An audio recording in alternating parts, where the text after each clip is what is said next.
স্বামীর বিশ্বাস ভেঙে দেওয়ার পরে আপনি স্বামীর যতই খেদমত করেন, স্বামীর জন্য জীবন প্রাণ সব আপনি উৎসর্গ করে দেন, স্বামীর জন্য দিনরাত পরিশ্রম করেন, টেক কেয়ার করেন, যত্ন করেন, এটা আসলে স্বামীর গায়ে লাগবে না। এটা বাস্তব কথা।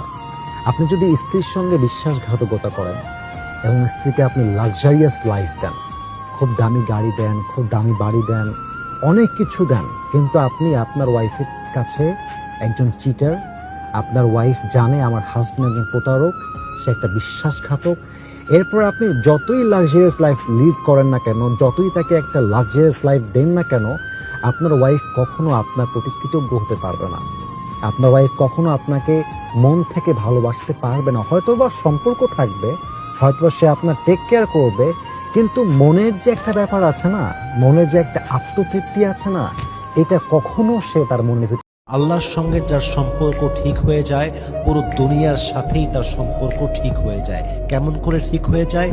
যদি কোনো বান্দা কোনো বান্দির সম্পর্ক আল্লাহর সাথে হয়ে যায়, সেই বান্দা সেই বান্দি দুনিয়ার থেকে আর কোনো প্রত্যাশা রাখে না।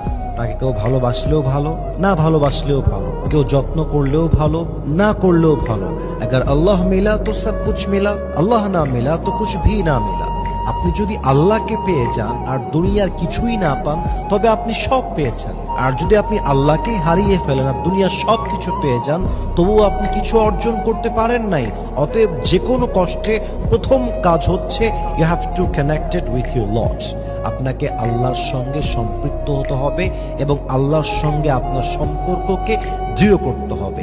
আল্লাহর সঙ্গে যার সম্পর্ক যতই স্ট্রং, দুনিয়ার কষ্ট তার জীবনে তার ততই সহজ হয়ে যায়। কারণ আল্লাহর কাছে দোয়া করবেন যে আল্লাহ তুমি আমার স্বামীর মনটাকে নরম করে দাও, আল্লাহ তুমি আমার স্বামীর মনে আমার জন্য ভালোবাসা দিয়ে দাও, আল্লাহ তুমি আমার স্বামীর মনে আমার জন্য মায়া দিয়ে দাও, আল্লাহ তুমি আমার স্বামীকে দায়িত্বশীল স্বামী হিসেবে কবুল করো, আল্লাহ তুমি আমার স্বামীকে দায়িত্বশীল বাবা হিসেবে কবুল করো, আল্লাহ তুমি আমার স্বামীকে উত্তম পুরুষ হিসেবে কবুল করো। দোয়া করবেন। যে কোনো একটা দোয়া যদি লেগে যায়, যদি কবুল হয়ে যায়, দেখবেন আপনার স্বামী পৃথিবীতে শ্রেষ্ঠ স্বামী হয়ে যাবে। আল্লাহ প্রত্যেকটা মা বোনকে দিল থেকে দোয়া করার তৌফিক দান করুক, পড়া আমিন। স্বামী স্ত্রীর সম্পর্ক হচ্ছে চার দেয়ালের সম্পর্ক, একেবারেই চার দেয়ালের সম্পর্ক। এই দেওয়ালের বাহিরে স্বামী স্ত্রী কোনো কথা গেল মানেই ভালোবাসা জানলা দিয়ে পালায় গেল, এটাই বাস্তব। যখনই স্বামী দেখবে যে আমার স্ত্রী আমার বিরুদ্ধে অপরের কাছে গিয়ে বদনাম করেছে, ইভেন এটা যদি স্বামীর মাও হয়, তাও বড় অন্যায়, মারাত্মক বড় অন্যায়। স্বামী এটা নিতে পারবে না। একটা পর্যায়ে গিয়ে দেখবেন স্বামী আপনাকে তালাক পর্যন্ত দিয়ে দেবে। এটা সমাজের বাস্তব কথা বলতেছে। অতএব সম্পর্ক টিকলেও বাড়ির ভিতরে, না টিকলেও বাড়ির ভিতরে, বাবা আপনার সঙ্গে আমার থাকা যাবে না, সম্ভব না, এই না সেই না, সব ওকে, সেটেল ডাউন করেন বাড়ির ভিতরে। আপনি বাহিরে নিয়ে যাবেন, তালাক তো হবেই হবে। 2 নাম্বার, এর চাইতে জঘন্য তালাক আর কিছু হতে পারে না। বাস্তব।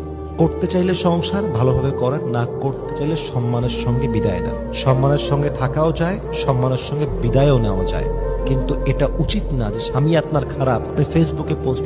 একজন স্ত্রীর জন্য স্বামীর ভালোবাসা পাওয়া, সম্মান পাওয়া, এটা হচ্ছে স্ত্রীর জীবনের সবচেয়ে বড় নিয়ামত। একজন স্ত্রীর জীবনে যদি টাকা থাকে, বাড়ি থাকে, স্ট্যাটাস থাকে, সব থাকে, কিন্তু স্বামীর ভালোবাসা না পায়, যত্ন না পায়, সম্মান না পায়, তবে সেই স্ত্রী যেন সব কিছু পেয়েও তার জীবনটা অসম্পূর্ণ হয়ে যায়।